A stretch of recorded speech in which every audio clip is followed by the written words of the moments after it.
Les plus jeunes de notre société aujourd'hui ne mangent pas convenablement. Ils sont surexposés à l'alimentation industrielle. Ils ont le plus souvent une alimentation qui est déséquilibrée, qui provoque aujourd'hui des déséquilibres importants, non seulement au niveau gastrique, non seulement au niveau digestif, mais également au niveau comportemental, au niveau psychologique, au niveau psychique.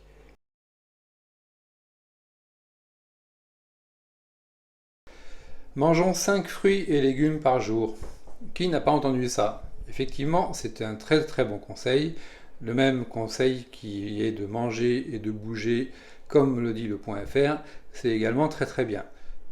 Par contre, il y a une question qui mérite d'être un petit peu creusée, c'est que manger, tout simplement.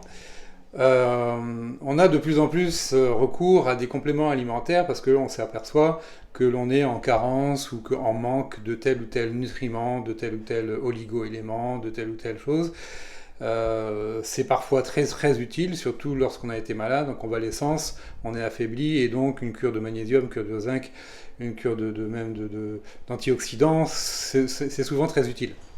Mais au quotidien, c'est un petit peu triste de devoir recourir à des compléments alimentaires en permanence, et c'est peut-être plus intéressant d'avoir un bon apport nutritionnel dans son assiette, plus que dans les petites gélules.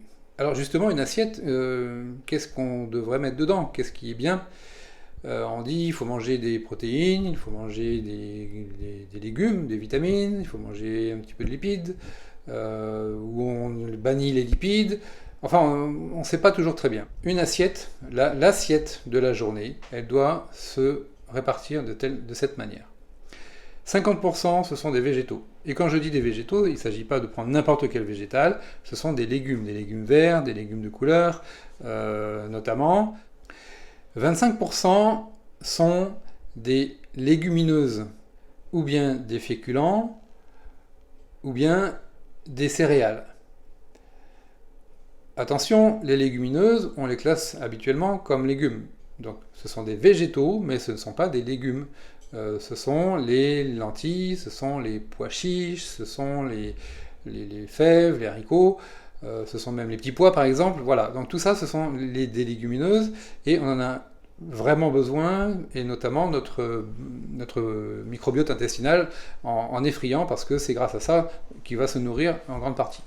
À côté de ça, il y a les céréales, donc bon, toutes sortes de céréales, c'est assez facile à repérer, en forme directe ou bien en forme transformée comme des pâtes ou autres. Et puis il y a des féculents, donc notamment les pommes de terre.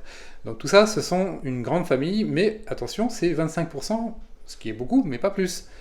Donc attention à cet équilibre. Et les derniers 25%, ce sont des protéines, donc protéines animales ou végétales, donc après c'est selon, chacun peut faire son choix, il n'y a pas de limitation. Donc voilà, l'assiette, la bonne assiette se répartit comme ça. La question qu'il faut se poser, c'est est-ce que vraiment, moi, je mange comme ça? On s'aperçoit assez facilement que on n'est pas vraiment, on est plutôt loin du compte, quoi, en clair. C'est bien d'avoir une assiette pleine, une assiette convenablement répartie entre donc ces trois grands groupes. Maintenant, il faut aussi faire attention à la qualité. C'est absolument fondamental de prendre garde à la qualité, donc à la fraîcheur des aliments. Quand on parle des légumes, par exemple, même s'ils ne sont pas bio, s'assurer de la façon dont ils ont été cultivés, qu'ils ont été cultivés de manière responsable. Est-ce que le producteur a utilisé des pesticides ou pas? Et n'hésitez pas, si vous achetez sur votre marché, ce qui est une très bonne chose, parce que justement vous pouvez rencontrer les producteurs directement, n'hésitez pas à leur demander. En général, surtout si c'est de la bonne qualité, ils sont tout contents de vous expliquer qu'ils font attention, et même s'ils n'ont pas d'estampille bio, que ces produits sont au-dessus de tout soupçon. Si vous n'avez pas la possibilité justement de poser ces questions, il y a un test, c'est tout simple. Un légume se conserve au moins une semaine, voire 2 semaines. Si votre légume devient tout flétri au bout de 3 jours, c'est qu'il avait beaucoup voyagé, ou en tout cas qu'il avait attendu d'être consommé depuis déjà pas mal de temps. Et vous saurez si votre maraîcher du coin ou si votre supermarché habituel propose des produits qui sont vraiment frais ou non. Et pourquoi insister sur l'alimentation? L'année 2022 a été déclarée année européenne de la jeunesse. C'est très sympathique, mais ce qui est le moins réjouissant, c'est la raison En effet, il faut savoir qu'entre 2020 et 2019, il y a eu 2 fois plus de syndrome dépressif dans le groupe des 15-24 ans. Par ailleurs, entre 2022 et 2021, il y a eu une hausse de 27% des tentatives de suicide dans ce même groupe des 15-24 ans. C'est dire s'il est important de prendre soin de la jeunesse aujourd'hui, et encore la statistique des 15-24 ans ne couvre pas l'ensemble de la jeunesse, bien loin s'en faut, et il est bien évident que les plus jeunes, moins de 15 ans, ont également de nombreuses difficultés. Alors on sait qu'il y a eu l'étape du Covid qui a compliqué beaucoup de choses. En fait, le Covid a été plutôt un révélateur de quelque chose de profond.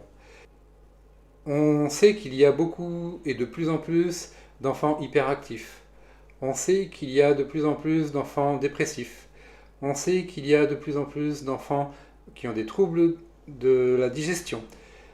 Tout ça mène à se poser des questions fondamentales et je ne peux pas m'empêcher de ramener cela à l'alimentation. Bien sûr, il y a d'autres facteurs, il y a d'autres éléments qu'il faudra prendre en compte, qu'il faut analyser, mais l'alimentation est réellement un élément fondamental.